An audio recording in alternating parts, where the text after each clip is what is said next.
ये है दिल्ली दर्पण।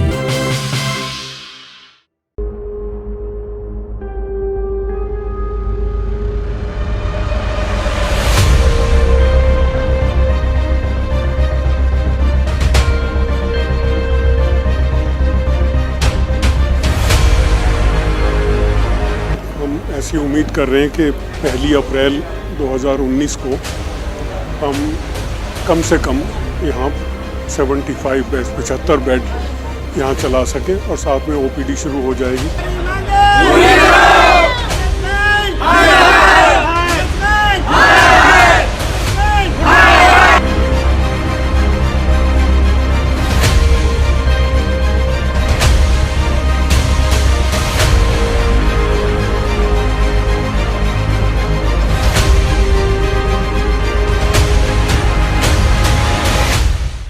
नमस्कार, मैं हूं राजेंद्र स्वामी। आप देख रहे हैं दिल्ली दर्पण टीवी। इस वक्त हम खड़े हैं अशोक विहार के सुंदरलाल जैन हॉस्पिटल में। पिछले 5 साल से ये हॉस्पिटल बंद है और लोग ये सवाल उठाने लगे हैं, ये जानना चाहते हैं कि क्या ये चालू होगा, अगर होगा तो कब। इतने सालों से ये क्यों बंद पड़ा है और इसके चलते क्या क्या परेशानियाँ हो रही हैं, इसकी भी जानकारी हमें लगातार लोग दे रहे हैं। इसी क्रम में नंद केसवानी हैं, वार्ड साउंड पार्क में हम खड़े हैं, समाज सेवी हैं, अक्सर ऐसे मुद्दों को उठाते रहते हैं। फिर हमारे साथ यहाँ पे खड़े हुए हैं इसी बात को लेकर के, इसी मांग को लेकर के कि ये सुंदरलाल जैन हॉस्पिटल चालू होना चाहिए। मैं आपको दिखाऊं कि इसको नियति ग्रुप ने ख़रीद लिया था और उसके बाद से लगातार ये लोग सवाल उठा रहे हैं कि क्या ये चालू होगा, और अचानक उस सब काम बंद हो गया है। बहुत सारे कर्मचारी लंबे समय से अपनी मांगों को लेकर के, अपनी नियुक्तियों को लेकर के, अपने पैसों को लेकर के धरने प्रदर्शन भी लगातार करते रहे हैं। इन सब से अलग इस अस्पताल की कितनी ज़रूरत है यहाँ पे, इन सब से बात करने के लिए नंद केसवानी हमारे साथ हैं। क्यों लगता है कि क्यों चालू होना चाहिए ये? नमस्कार स्वामी जी, वजीरपुर विधानसभा में एक ही इकलौता हॉस्पिटल था जहाँ रात बेरात किसी मरीज़ को जरूरत पड़ती थी, कोई बड़ी प्रॉब्लम होती, ब्रेन स्ट्रोक हो जाए, हार्ट स्ट्रोक हो जाए, कोई एक्सीडेंट हो जाए, तो वहाँ पे यहाँ पे आगे इसका इलाज हो जाता था। आज पिछले 5 साल से ये हॉस्पिटल बंद पड़ा है, बिल्कुल ये डेड पड़ा है और यहाँ कोई भी नहीं है। और हमारी विधानसभा में आज एक भी ऐसा हॉस्पिटल नहीं है कि अगर रात बेरात किसी ब्रेन स्ट्रोक, हार्ट स्ट्रोक, किसी को बड़ी प्रॉब्लम होती है तो वो यहाँ पे आके इलाज कर सके। कोई भी एक हॉस्पिटल नहीं है। जो भी हॉस्पिटल है वो शालीनबाग बाग में पड़ते हैं, फोर्टिस हॉस्पिटल, मैक्स हॉस्पिटल, और वहाँ पहुँचने के लिए कम से कम 15 से 20 मिनट का टाइम चाहिए और उस क्रूशियल टाइम पे मरीज़ को इलाज मिलना बहुत ज़रूरी होता है। तो मैं जो है ये माननीय सांसद से ये पूछना चाहूँगा, माननीय हमारे विधायक राजेश गुप्ता जी, उनसे पूछना चाहूँगा कि ये हॉस्पिटल को जो ज़मीन दी गई थी, गवर्नमेंट ने ज़मीन दी होगी इस हॉस्पिटल को, ये ज़मीन दी गई थी हॉस्पिटल चलाने के लिए, ना कि बंद करने के लिए। तो अगर ये प्रशासन से, जिसको भी ज़मीन दी गई थी, अगर उनसे ये हॉस्पिटल नहीं चल रहा है तो उनसे ये ज़मीन वापस लेकर किसी और संस्था को ज़मीन दी जाए ताकि यहाँ पे ढंग से हॉस्पिटल चालू हो सके। हमारी विधानसभा के अंदर अभी जो है एक बड़ा हॉस्पिटल, सुपर स्पेशलिस्ट हॉस्पिटल होना बहुत ज़रूरी है। तो मैं फिर पुनः माननीय सांसद डॉक्टर हर्षवर्धन से ये अपील करता हूँ कि इसको संज्ञान में लें और इस हॉस्पिटल को जल्द से जल्द चालू कराएं ताकि यहाँ पे लोगों को इलाज मिल सके। तो दिल्ली सरकार के अधीन आता है ये, दिल्ली सरकार भी एक स्टेक होल्डर है इसका।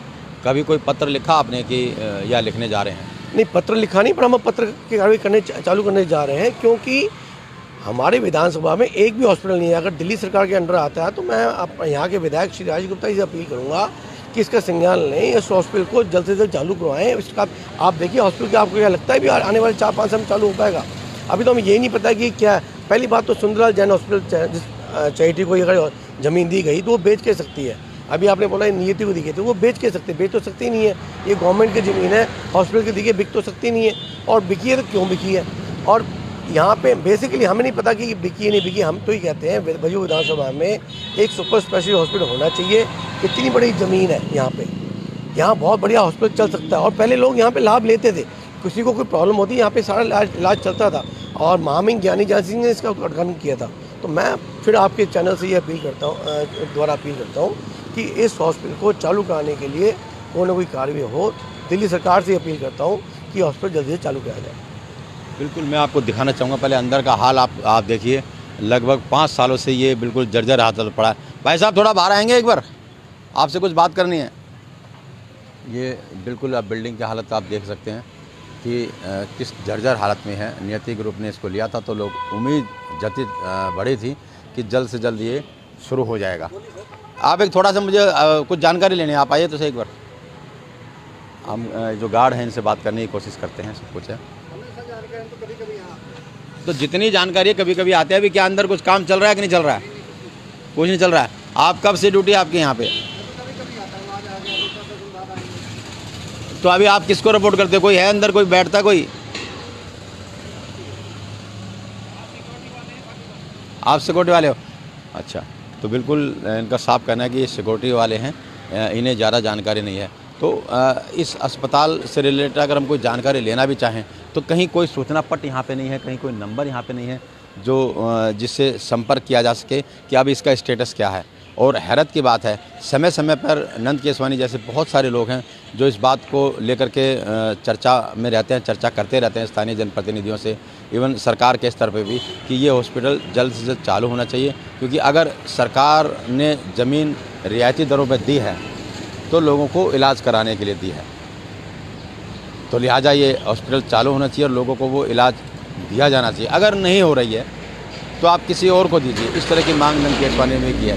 लेकिन मैं यहाँ बता दूँ, इससे पहले जो सुंदरलाल जैन चैरिटेबल ट्रस्ट यहाँ पे चल रहा था, उसने इसको एक अन्य ग्रुप को सौंपा था। हमने उसकी भी वीडियो दिखाई थी और हम आपको आगे भी इस बारे में और भी जानकारी देंगे। बड़े ज़ोर शोर से शुरू करने की बात कही थी, लेकिन उसके बाद क्या, तो यहाँ इस हॉस्पिटल का बंद होना केवल लोगों के इलाज से जुड़ा मामला नहीं है। बात केवल इतनी से नहीं है कि यहाँ पर लोगों को इलाज मिल जाएगा, बेहतर सुपर स्पेशलिटी हॉस्पिटल यहाँ पे उनको उपलब्ध हो पाएगा। दीपचंद बंधु सरकारी हॉस्पिटल भी है कुछ। अच्छा, मैं ये जानना चाह रहा हूँ कि यहाँ के इलाज की क्या स्थिति है। अगर हम, बहुत सारे मोहल्ला क्लिनिक भी हैं, एक महाराजा अग्रसेन हॉस्पिटल भी है, दीपचंद बंधु हॉस्पिटल भी है, तो क्यों लगता है कि केवल हॉस्पिटल ही हो? कोई और जन उपयोगी चीज़ यहाँ पे बन सकती है या कुछ और इस पर बन सकता है? ऐसा भी कुछ हो सकता है? देखिए कि आजकल क्या है, मेन बात क्या है, कोई ब्रेन स्ट्रोक हो जाए या हार्ट स्ट्रोक हो जाए, ब्रेन स्ट्रोक के मामले में, हार्ट स्ट्रोक के मामले में या बड़े एक्सीडेंट के मामले में मरीज को तुरंत इलाज चाहिए होता है, विदिन 10 मिनट के अंदर, 15 मिनट के अंदर। तो वो इलाज के लिए हमारे इस विधानसभा में एक भी हॉस्पिटल नहीं है। अभी पीछे नौबा टाइम में मैं एक केस पढ़ रहा था, 25 साल के एक युवक को हार्ट स्ट्रोक हुआ और उसको तुरंत फोर्टिस हॉस्पिटल शालीमार लेके गए। वहाँ पे उनको दवाई, खून पतला करने की दवाई दी जाती है ताकि मरीज की जान बचा जी सके। अगर आज आप ही सोचो, अगर आज अशोक विहार के अंदर किसी को अगर कोई तकलीफ होती है, किसी को हार्ट स्ट्रोक होता है, तो उसको शालीमार पहुँचने में 20 से 25 मिनट लग जाएंगे। इनका कहना है कि शालीमार बाग मैक्स और फोर्टिस जैसा अस्पताल यहाँ पे था, वो होना चाहिए। आप क्या यही काम करते हैं? कैसे? बहुत मैं मेंटेनेंस एम्प्लॉई था यहाँ पे सुंदरलाल में। ये तकरीबन 2 साल से ऊपर हो गया जो हॉस्पिटल बंद है और किसी तरह का कोई एम्प्लॉइयों का वर्क नहीं, कोई सैलरी नहीं और किसी तरह का, यानी हमारा ना कोई हिसाब है। बीच में जो लोग रिटायर हो गए उनको कोई किसी तरह का कोई फंड उनको मिला नहीं, उपलब्ध नहीं कराया गया। यानी पूर्ण रूप से फाइनेंशियली हमें रोक दिया गया। आप कितने साल आपने यहाँ काम किया है? 93 से यानी आप समझिए 28 साल इन्होंने इस अस्पताल को दिए हैं और उसके बाद से ये किस हालत में है खुद बता रहे हैं। तो कितनी दिक्कतें, आपको सैलरी कब से नहीं मिल रही और आप संपर्क करते हैं तो क्या कहते हैं? सैलरी हमें, पहली बात तो यहाँ कोई आता नहीं है, कोई ऑफिशियल यहाँ पे ना मालिक आता है ना कोई एम्प्लाई आता है। अंदर एम्प्लाई तो अलाउड नहीं है, कोई ऑफिसर भी नहीं आता है और हमसे कोई कांटेक्ट नहीं है। ना तो हमें जो नैतिक ग्रुप जो अब लिया है हॉस्पिटल को, तो ना तो हमें अपना नंबर उपलब्ध कराया है, ना हम उनसे कोई बात कर पाते हैं। हमारे हॉस्पिटल की यूनियन है, यूनियन बात करती है लेकिन रिजल्ट हमारे अगेंस्ट ही आता है। यानी हम सारे के सारे एम्प्लॉय परेशान हैं। जिस तरह की अंदर हालत है, तोड़ फोड़ हमने काफ़ी देखा। आपको क्या लगता है अगर इसको शुरू करने की कोशिश भी की जाए तो कितना समय लग जाएगा? इसमें देखिए, इसमें ये तो खेत है, खेत का मतलब हो गया कि इसके जो भी अंदर इसके दरवाजे, टायल, पत्थर, बिजली की फिटिंग, पानी की फिटिंग, वायर की फिटिंग सब ख़त्म कर दी गई है और यहाँ से निकाल के बेच दिया गया है। जितने मेडिकल से संबंधित जो भी हैं, बेड हैं और जो मशीनें हैं, सारी बेच दिया गया है। इसके अंदर कुछ भी नहीं है, सिर्फ बिल्डिंग खड़ी है। वो भी इन्होंने, जो नैतिक ग्रुप आया है, इसको रिजेक्ट दिखाने की कोशिश किया है, यानी इसके अंदर कुछ नहीं है। तो इस तरह की और तमाम समस्याओं को हम आपके सामने लेकर के आएंगे और आप भी चाहते हैं कि ये हॉस्पिटल जल्द से जल्द शुरू हो या इस ज़मीन का कोई बहुत बेहतर इस्तेमाल हो, तो आप इस वीडियो को ज़्यादा से ज़्यादा शेयर कीजिए ताकि सरकार के कानों तक ये बात पहुंच सके।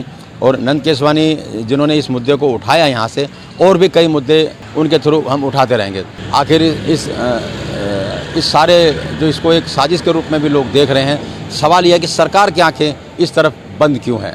कैमरामैन सोनू के साथ राजेंद्र स्वामी, दिल्ली दर्पण टीवी। लेटेस्ट खबरों के लिए सब्सक्राइब करें हमारा YouTube चैनल या फिर लॉग ऑन करें www.delhidarpantv.com। खबरों की कवरेज और विज्ञापनों के लिए संपर्क करें इस नंबर पर।